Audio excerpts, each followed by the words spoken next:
Ambassador Sarah Chen stood in the large crystal room of the alien ship. The walls were made of some kind of clear material that sparkled like diamonds. She had never seen anything so beautiful in her life. This was her first meeting with the Zephyrians, and she wanted everything to go perfectly. Sarah adjusted the small device on her collar that would translate her words into the alien language. She had practiced this moment many times, but her heart was still beating fast. This meeting could change the future of humanity forever. The door opened with a soft musical sound. Princess Zixithera entered the room, and Sarah tried not to stare. The alien princess was unlike anything Sarah had ever imagined. She was tall, maybe 8 feet, with 6 long legs that moved with perfect grace. Her skin was like a beetle's shell, but it changed colors as she moved. Blue, green, purple, all shining in the light. Her eyes were huge and made of thousands of tiny parts, like a fly's eyes, but much more beautiful. "Welcome, Ambassador Chen," the princess said. Her voice came through the translator as smooth and polite. "I am Princess Zixithera of the Zephyrian Empire. We are honored to meet with your species." Sarah bowed slightly, the way she had been taught. "Thank you, Your Highness. I bring greetings from Earth and all of humanity.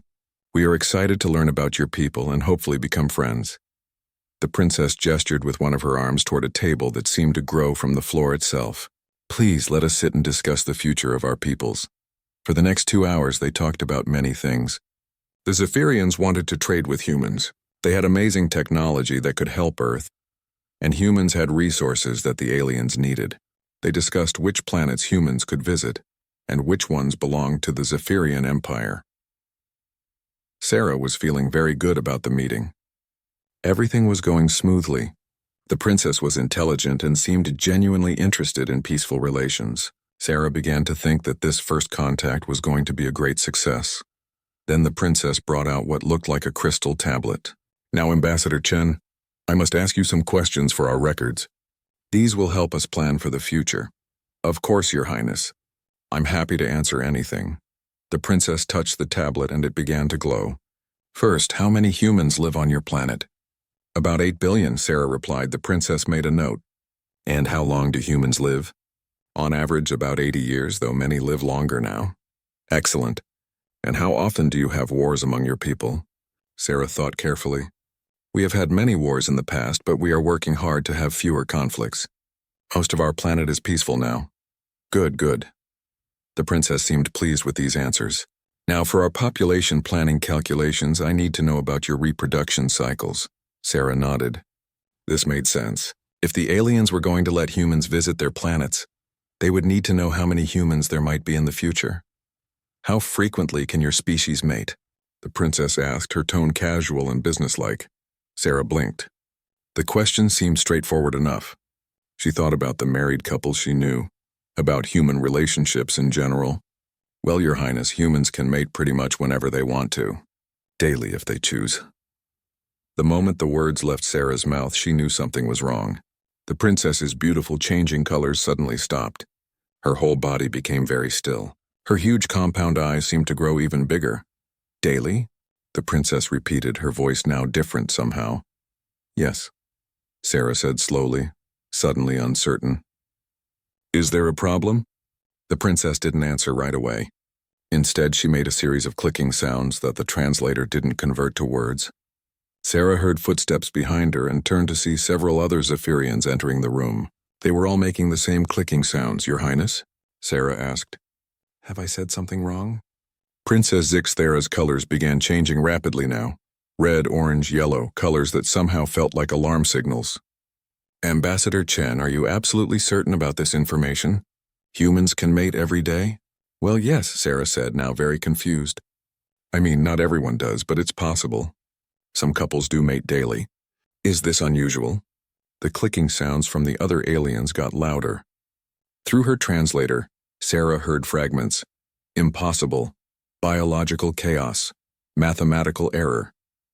The princess stood up suddenly, all 6 legs moving at once. "Ambassador Chen, I must ask you to wait here while I consult with my advisors.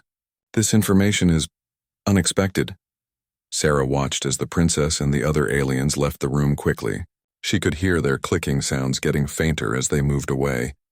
She sat alone in the beautiful crystal room, wondering what she had done wrong. She replayed the conversation in her mind. Population planning, reproduction cycles, mating frequency. It all seemed like normal diplomatic questions to her. Maybe humans were different from other species in ways she hadn't considered. Sarah activated her communication device to contact Earth. "This is Ambassador Chen calling Earth Command. I may have a problem here." The voice of Director Williams came through clearly. "What's wrong, Sarah? Is everything okay?" "I'm not sure, sir. I was answering questions about human reproduction, and the aliens seemed shocked when I told them humans can mate daily." They all left the room looking very upset. There was a pause. "They seemed shocked about daily mating?" "Yes, sir. The princess asked how frequently humans can mate, and when I said daily if they choose, everyone got very quiet and left." Director Williams said. "That is strange. Maybe their species is different. Some animals on Earth only mate once a year or less. Maybe these aliens are the same way." "That could be it," Sarah agreed. But they seemed really alarmed, not just surprised. "Stay calm, Sarah. Answer their questions honestly if they come back. We'll research what we can about alien reproduction cycles and get back to you." "Understood, sir." Sarah ended the call and sat back in her chair. The crystal room was very quiet now.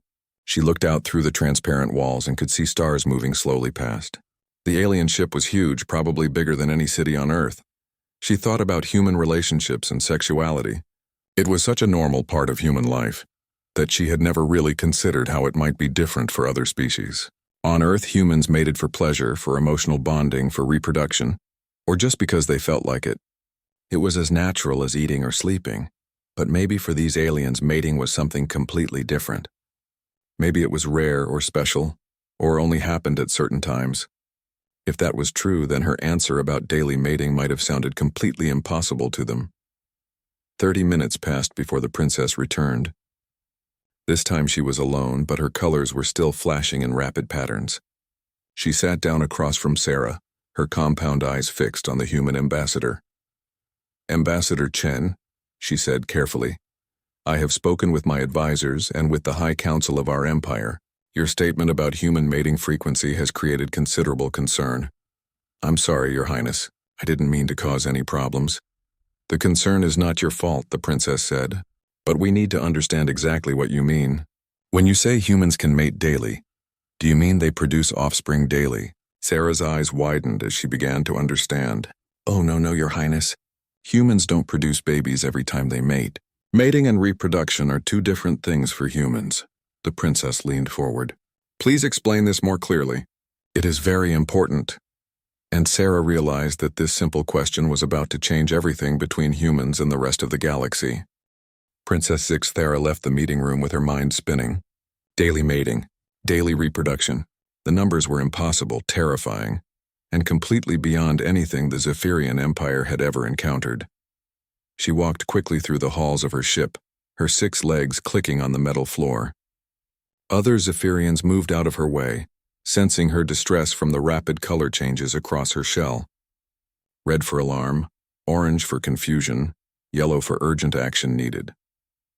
In the communication center, Princess Zixthera activated the emergency channel to the Zephyrian High Council. The holographic images of 5 elder Zephyrians appeared before her, their ancient shells dim with age but their eyes sharp with intelligence.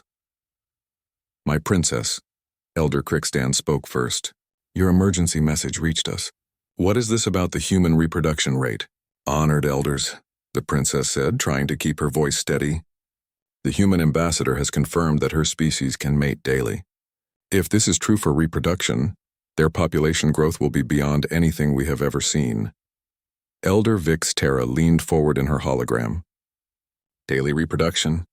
That is biologically impossible. No intelligent species could sustain such a rate." "The humans seemed certain," the princess replied. She showed no signs of deception or confusion when she answered.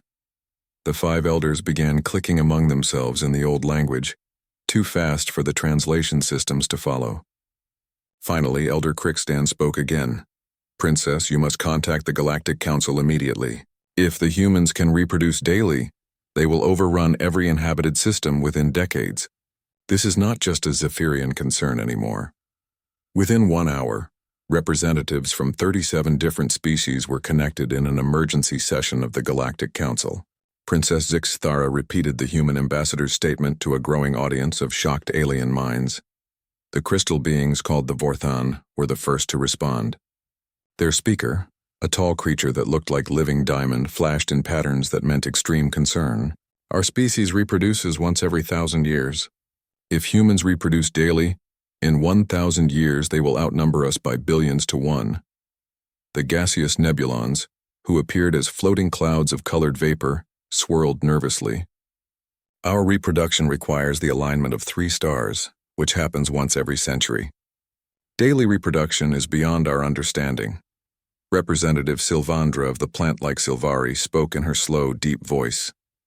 We must have spring conditions to reproduce, once per year at most. These humans sound like a plague species. The clicking and buzzing and flashing of 37 different species filled the communication channels as the implications became clear. Humanity, this new species that seemed friendly and intelligent, might actually be the most dangerous threat the galaxy had ever faced. Commander Zektos of the military-focused Corvan Empire was the first to suggest action. We should quarantine the human system immediately. If they can reproduce this rapidly, we cannot allow them to spread to other worlds. Agreed, came voices from a dozen other species. Containment is necessary. But Elder Mixthara of the ancient Zenthari raised a concern. What if they resist quarantine? A species that reproduces daily might also be extremely aggressive. They may have developed advanced military capabilities to support their rapid expansion. This thought sent new waves of panic through the council. The humans had seemed peaceful in their first contact messages.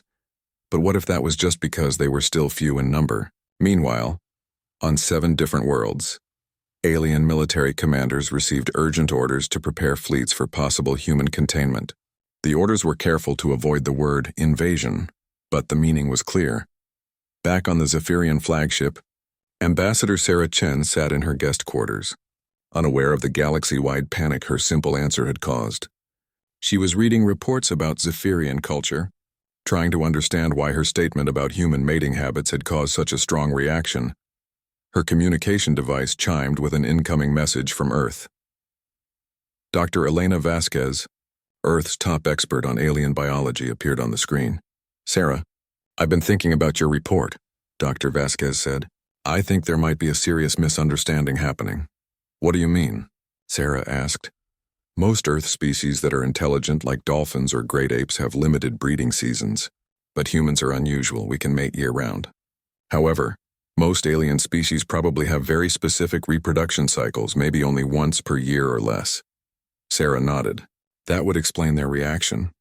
But why did they seem so scared? Dr. Vasquez looked worried. Sarah, I think they might believe that every time humans mate, we produce offspring. They might not understand that humans separate mating for pleasure from mating for reproduction. Oh no, Sarah said, understanding flooding through her. They think humans make babies every day. Exactly.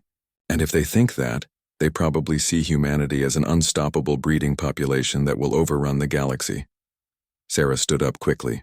I need to contact the princess and explain this right away. But when Sarah tried to reach Princess Zixthara, she was told the princess was in an important council meeting and could not be disturbed. Sarah's requests for communication became more urgent, but the Zephyrian crew members seemed increasingly nervous around her. Unknown to Sarah, monitoring stations throughout the Zephyrian ship were recording everything she did. When she paced in her room, it was noted as signs of aggressive energy.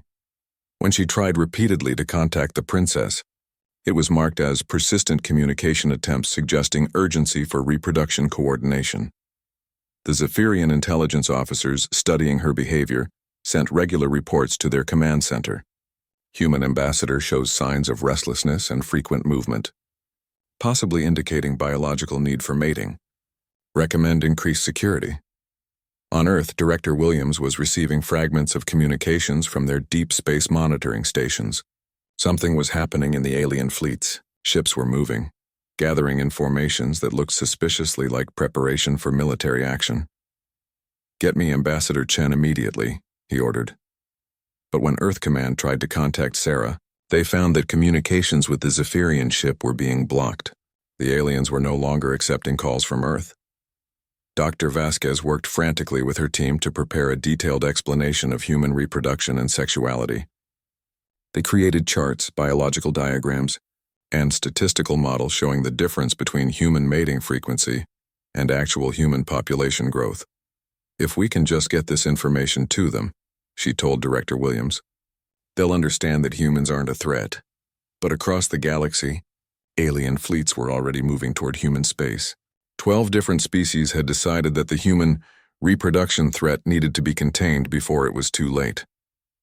The Corvan Empire dispatched their fastest battle cruisers. The Vorthon Collective began activating ancient defense platforms that hadn't been used in centuries. Even the peaceful Sylvari started growing special plants that could disable enemy ships.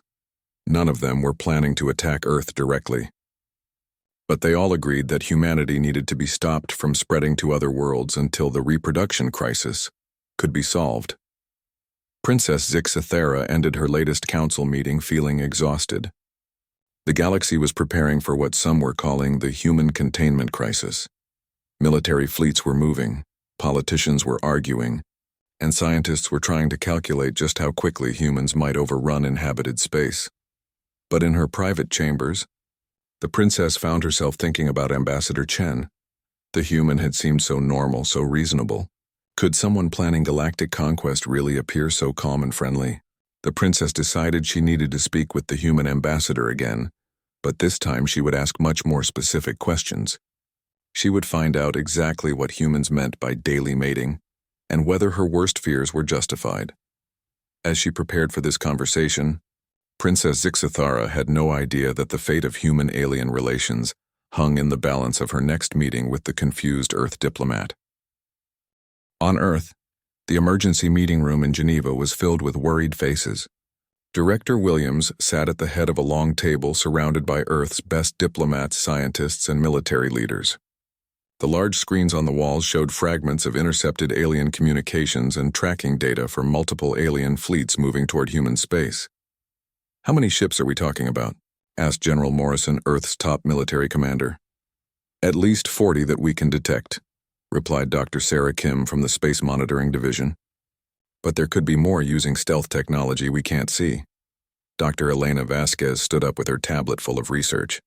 "I've been studying this all night, and I'm convinced this is a massive misunderstanding about human reproduction." "Explain," Director Williams said. "Most alien species probably have very limited reproduction cycles," Dr. Vasquez began. "On Earth, we can see this in many animals. Pandas only mate a few days per year. Many birds only during specific seasons. Insects might only mate once in their entire lives." She activated the wall screen to show her research.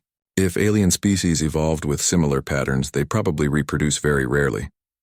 Once per year would be frequent for them. Once per decade or even longer might be normal. And they think humans reproduce every time we mate," Director Williams said, understanding. "Exactly. Ambassador Chen told them humans can mate daily, and they assumed that means humans make babies daily. To them, we must look like a species that doubles its population every 9 months." The room was quiet as everyone considered the implications. "So they're not attacking us," General Morrison said slowly. "They're trying to quarantine us." "That's what I think," Dr. Vasquez agreed.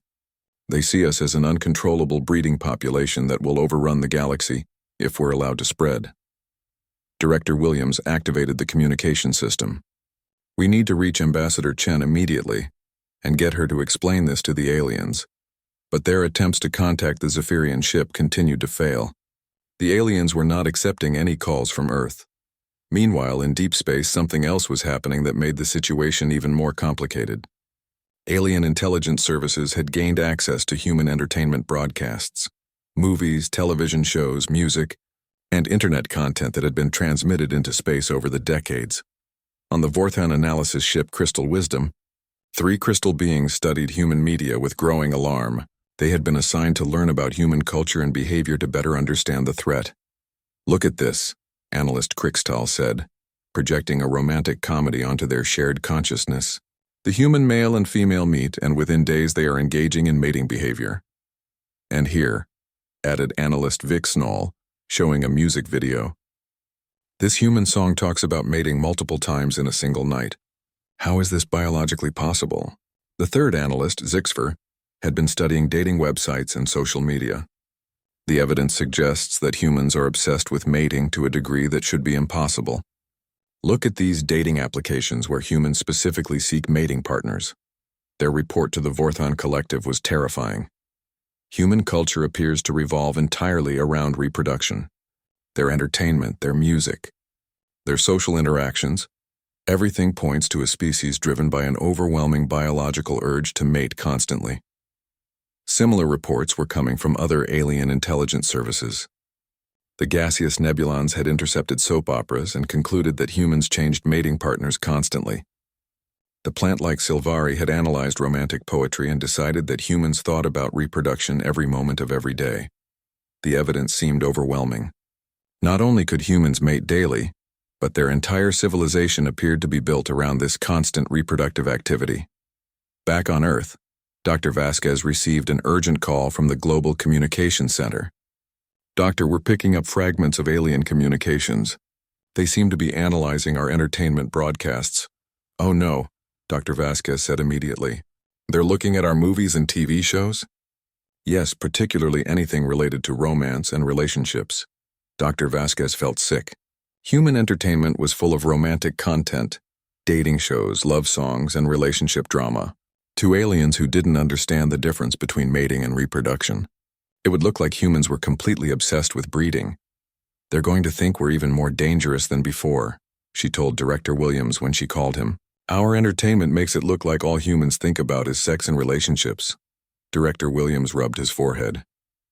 "So not only do they think we reproduce daily, but now they think our entire culture is focused on reproduction?" That's exactly what they think. To them, we probably look like a species of unstoppable breeding machines whose only goal is to make more humans. In the military command center, General Morrison was tracking the approaching alien fleets. "Sir, we have a problem. The aliens aren't just moving ships toward our solar system. They're setting up what looks like a blockade." "A blockade?" "Yes, sir. They're positioning ships at all the major space lanes leading from our system. They're not coming to attack us, they're making sure we can't leave." The realization hit everyone at the same time. The aliens weren't planning to invade Earth. They were planning to trap humanity in their own solar system to prevent them from spreading to other worlds. "How long before the blockade is complete?" Director Williams asked. "At current speeds, maybe 3 days." Dr. Vasquez spoke up urgently. "We have to reach Ambassador Chen before then. She's the only one who can explain this to them." But their attempts to contact the Zephyrian ship continued to fail. Unknown to them, Princess Zixathera had ordered all communications from Earth to be blocked until she could figure out how to handle the human crisis. On the Zephyrian flagship, Ambassador Sarah Chen was growing increasingly worried. She had been confined to her quarters for hours, and no one would tell her why. When she asked the guards outside her door what was happening, they just clicked nervously and walked away. Finally, Princess Zixathera came to see her. But this time the princess was not alone. She brought several other Zephyrians with her, including what looked like scientists and military officers. "Ambassador Chen," the princess said, her colors flashing in rapid patterns. "We need to ask you some very specific questions about human reproduction." "Of course, Your Highness. I'm happy to answer anything." "When you said humans can mate daily, did you mean they produce offspring daily?" Sarah blinked in surprise. "Oh no, absolutely not. Humans only have babies when they choose to. Most mating doesn't result in reproduction at all." The Zephyrians clicked among themselves frantically. "Please explain this more clearly," the princess said. "How can mating not result in reproduction?" Sarah realized she was about to have the most important conversation in human history. Everything depended on making these aliens understand the difference between human sexuality and human reproduction. "Your Highness," she began carefully, "for humans, mating serves many purposes besides making babies. We mate for pleasure, for emotional bonding, to show love for our partners. Most of the time, we specifically try not to have babies when we mate." The silence in the room was complete. Every Zephyrian was perfectly still, their colors frozen in patterns of confusion and disbelief. "You mate for pleasure?" the princess asked slowly. "Yes, Your Highness. It's one of the most important ways humans bond with each other." And Sarah realized that she was about to introduce the galaxy to concepts they had never imagined. Love, romance, and the idea that intelligent beings might do things simply because they felt good. Captain Maria Rodriguez stood on the bridge of the exploration vessel Endurance, watching the alien ships approach on her view screen. She had been commanding deep space missions for 8 years, but she had never seen anything like this. "Captain," called Lieutenant Zhang from the communication station, "we're receiving a transmission from the lead ship. They're requesting permission to board." "Are they hostile?" Maria asked. "No, ma'am. Their message says they're here for reproductive monitoring and containment assessment. Whatever that means." Maria frowned. The Endurance was 2 months out from Earth on a routine mapping mission. Her crew of 200 had been charting new star systems when these alien ships appeared out of nowhere. "Grant them permission to board," she decided, "but keep security teams ready." 20 minutes later, Captain Rodriguez stood in the main cargo bay watching as 6 insect-like aliens came aboard her ship. Their leader approached her with careful, deliberate movements. "I am Commander Zixtkala of the Zephyrian Patrol Fleet," the alien said through a translation device. "We are here to monitor human breeding activity." "I'm sorry, what?" Maria said, certain she had misheard. "We must observe your reproduction rate," the commander explained. "Our intelligence reports indicate that humans can produce offspring daily. We are here to document this process." Maria stared at the alien commander for a long moment. "Commander, I think there's been some kind of mistake. My crew hasn't produced any offspring at all in the 2 years we've been in space." The Zephyrian's antennae twitched rapidly. "But you have mating pairs aboard this vessel, correct?" "Well, yes.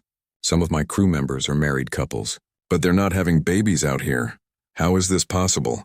Commander Zixtkala asked. "If they are mating daily as reported, where are the offspring?" Captain Rodriguez realized she was dealing with a serious misunderstanding. "Commander, would you like to meet some of my crew? Maybe they can explain this better than I can." An hour later, Maria had assembled 6 crew members in the ship's conference room, 3 married couples who had volunteered to speak with the aliens. The Zephyrians sat across from them, their compound eyes focused intently on the humans. "This is Lieutenant Commander Sarah Park and her husband, Engineer James Park," Maria said, introducing the first couple. "They've been married for 5 years. Commander Zixtkala leaned forward. "And how many offspring have you produced?" "None," Sarah Park replied. "We're not ready to have children yet. We're both focused on our careers right now. But you mate regularly?" the commander pressed. James Park shifted uncomfortably. "Well, yes, we're intimate with each other. But we use birth control to prevent pregnancy." The Zephyrians began clicking rapidly among themselves. Through the translator, Maria heard fragments. "Voluntary reproduction control. Impossible biological concept. Mating without offspring. Please explain this birth control," Commander Zixtkala said. Dr. Lisa Chen, the ship's medical officer, spoke up. "Humans have developed many ways to prevent pregnancy while still being able to mate. We can control when and if we have children. Why would you waste energy on non-reproductive mating?" asked one of the other Zephyrians. The question hung in the air for a moment before Engineer Park answered. "Because we love each other. Physical intimacy is one of the ways we express that love and strengthen our emotional bond." "Love?" Commander Zixtkala said the word like he was trying to understand a foreign concept. Lieutenant Commander Park took her husband's hand. "For humans, choosing a life partner isn't just about reproduction. We form deep emotional connections. We care about each other's happiness. We support each other through difficult times. We enjoy each other's company. And the physical intimacy," added Dr. Chen, "releases chemicals in our brains that strengthen these emotional bonds. It makes us feel closer to our partners." The Zephyrians were silent for several minutes, apparently discussing among themselves in their rapid clicking language. Finally, Commander Zixtkala spoke again. "You are telling us that humans engage in mating behavior for emotional reasons rather than reproductive ones?" "Exactly," Captain Rodriguez said. "Most human couples spend years or even decades being intimate without having children. When they do decide to have babies, it's a deliberate choice." "How many offspring do humans typically produce?" another Zephyrian asked. "Most couples have between 1 and 4 children during their entire lives," Dr. Chen replied. "Some choose to have none at all." The commander's antennae drooped. "Our intelligence report suggested humans could produce offspring daily." "Someone misunderstood," Maria said gently. "Humans can mate daily, but that doesn't mean we're making babies. Most of the time, we specifically try to avoid pregnancy." Over the next several hours, Captain Rodriguez and her crew explained human relationships, emotions, and sexuality to the confused aliens. They talked about dating, marriage, love, romance, and the human approach to family planning. The Zephyrians asked hundreds of questions, trying to understand concepts that were completely foreign to their species. How could intelligent beings waste energy on non-reproductive activities? Why would mating serve purposes other than creating offspring? What was this love emotion that humans seemed to consider so important? Meanwhile, on Earth, similar conversations were happening.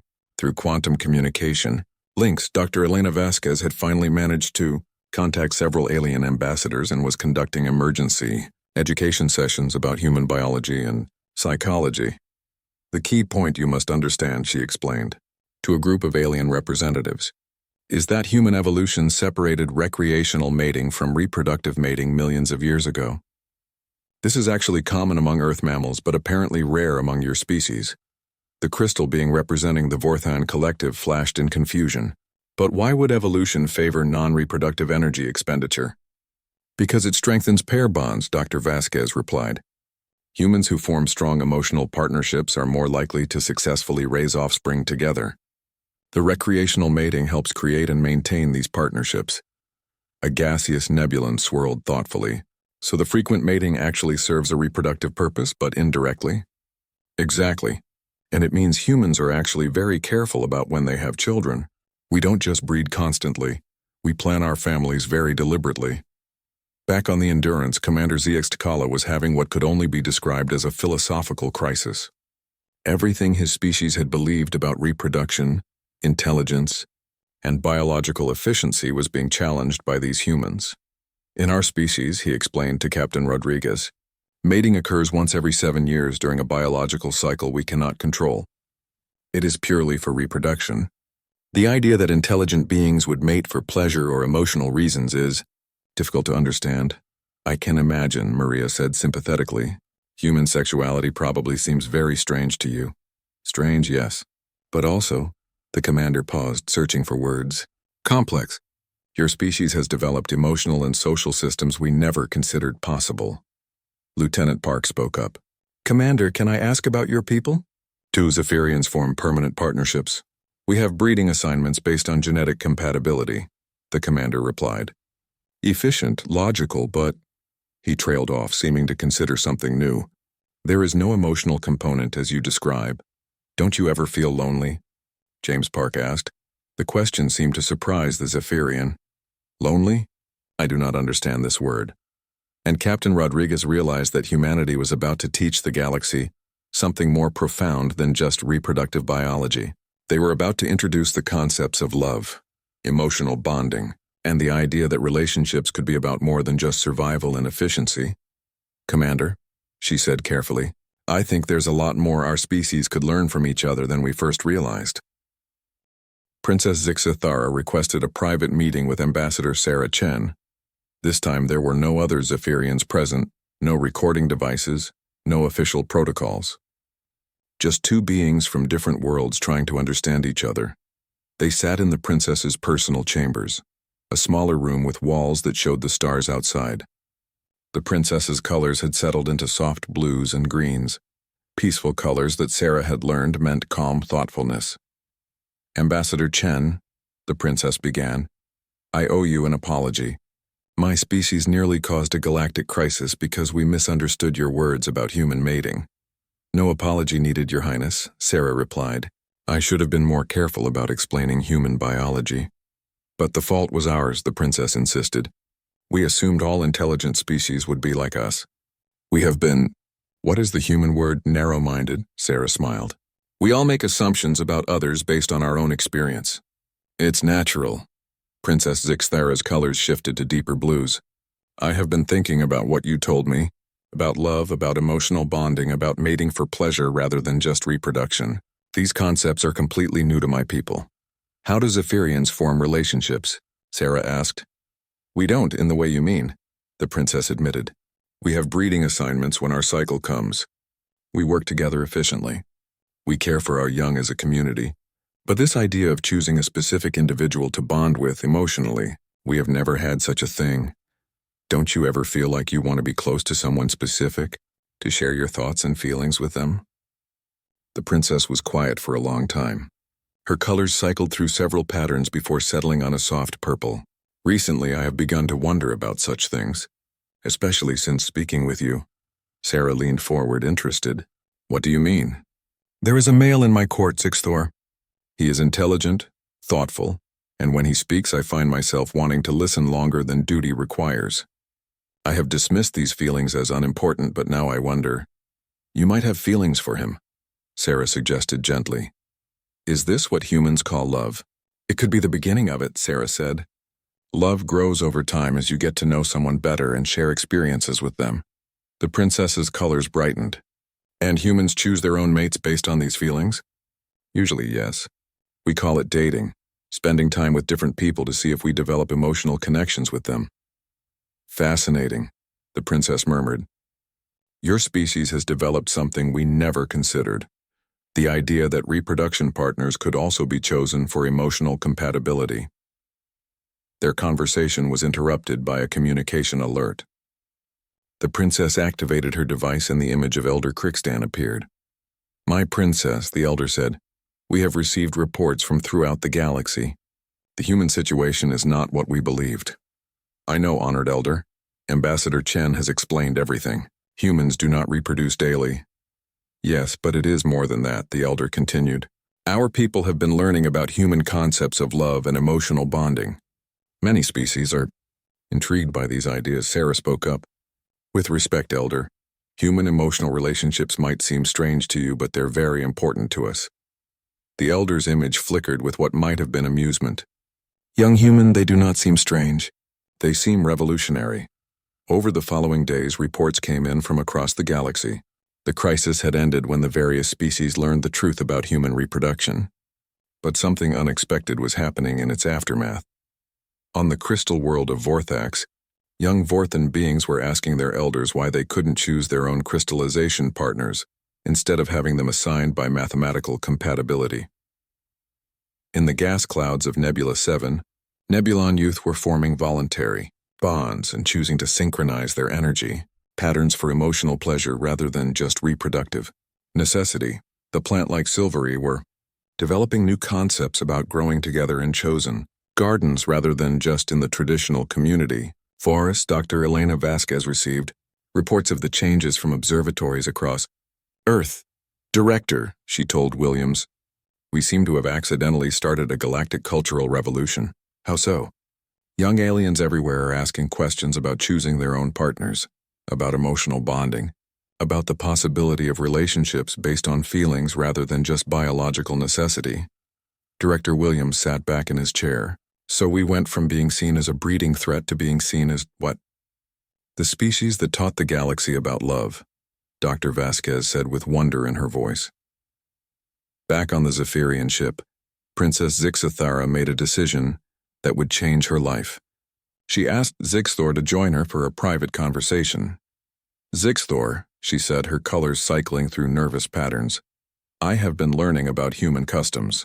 I would like to try something they call dating with you. Zixthor's compound eyes widened. My princess, I do not understand. I would like to spend time with you, not for official duties or breeding assignments, but to see if we can develop an emotional connection. Is such a thing possible for our species? I do not know, the princess admitted, but I would like to find out. As news of the princess's experiment spread through Zephyrian society, other young Zephyrians began asking similar questions. Why couldn't they choose their own companions? Why couldn't they form emotional bonds? What would it be like to experience this love that humans talked about? The Galactic Council called an emergency meeting, but this time it wasn't about containing humanity. It was about managing the social changes that human concepts of love and emotional bonding were causing throughout the galaxy.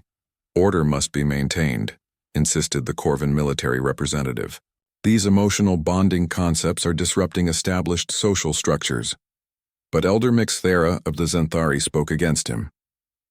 Perhaps our social structures needed disrupting. The humans have shown us possibilities we never imagined. Ambassador Chen, now participating in the council meetings as an official representative of humanity, stood to address the assembly. Honored representatives, she said, humanity never intended to change your societies. We only wanted to explain our own. But if our ideas about love and emotional bonding can help your people find happiness, then we're glad to share what we've learned. The Vorthan representative flashed in agreement. Our young people are happier since they began choosing their own companions. Our social scientists are documenting increased cooperation and reduced conflict. The Nebulon delegate swirled thoughtfully. Our bonded pairs are more productive and creative than our assigned partnerships ever were. Princess Zixithera requested permission to speak. Honored Council, I have been experimenting with human emotional bonding concepts. I have found them enriching. They have added new meaning to my existence. And what of reproduction efficiency? Asked the Corvin representative. What of genetic optimization? Humans still plan their families carefully, Sarah replied. Love doesn't replace responsibility, it enhances it. Humans who choose each other are more committed to raising their children successfully. The debates continued for weeks, but gradually, a new consensus emerged. The galaxy would sign what became known as the Reproductive Autonomy Accords, establishing that each species had the right to develop their own approaches to relationships and family formation. Humanity gained recognition not as a threat to be contained, but as the species that had taught the galaxy that intelligence could include emotional complexity. 6 months later, Princess Zixthara and Zixthor announced their intention to form a permanent emotional bond, the first such partnership in Zephyrian history. Their decision inspired thousands of other young Zephyrians to seek out their own chosen companions. The princess requested that Ambassador Chen attend their bonding ceremony as an honored guest. You have given my people a gift we didn't know we were missing, the princess told. Sarah, you have taught us that there is more to existence than efficiency and survival. Sarah smiled as she watched the princess and her chosen partner exchange vows of emotional commitment, words that had never before been spoken in the Zephyrian language. As the ceremony concluded, Sarah received a message from Earth. Dr. Vasquez was requesting her input on a new project, a galactic cultural exchange program, where humans would teach other species about emotional bonding and relationships, while learning about their unique approaches to cooperation and social organization. We've gone from first contact to becoming the galaxy's relationship counselors. Sarah laughed to herself, but as she watched young aliens from a dozen different species learning to hold hands, share feelings, and choose their own companions, she realized that humanity had given the galaxy something precious, the understanding that intelligence could include the capacity for love. The simple question about human mating frequency had led to the most profound cultural exchange in galactic history, and for the first time since leaving Earth, Ambassador Sarah Chen felt truly proud of what her species could offer to the universe.